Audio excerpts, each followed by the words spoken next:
আমি অনেক ভাবছি, চিন্তা করছি, তারপর সিদ্ধান্ত নিছি আমি আর জুয়া খেলুম না।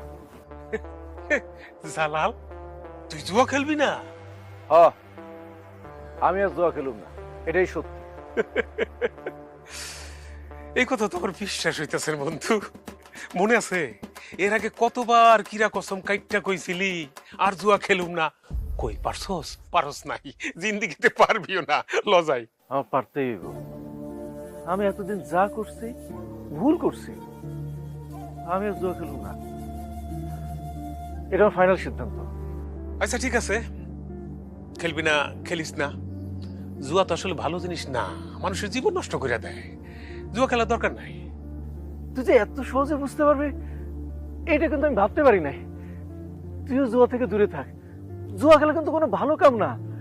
এ ধর, এক লগে বসি জুয়া খেলে হাইরে যায়, এরপর যখন বাড়ি ফিরে যায় তোর ভাবির লগে এনে ঝগড়াঝাটি হয়। উহ, সারাদিন পর বাড়ি ফিরে ঝগড়াঝাটি ক্যান ক্যানে প্যান প্যান ভাল লাগে না। জুয়া খুব খারাপ জিনিস না। Good, very very good decision. জুয়া খেলবি না তাতে আমাগোর কোনো সমস্যা নাই। তয় কথা হইলো গিয়া দোস্ত, ওই আমার কাছ থেকে যে ধারের টাকাটা নিছিলি, টাকাটা দিয়ে দে।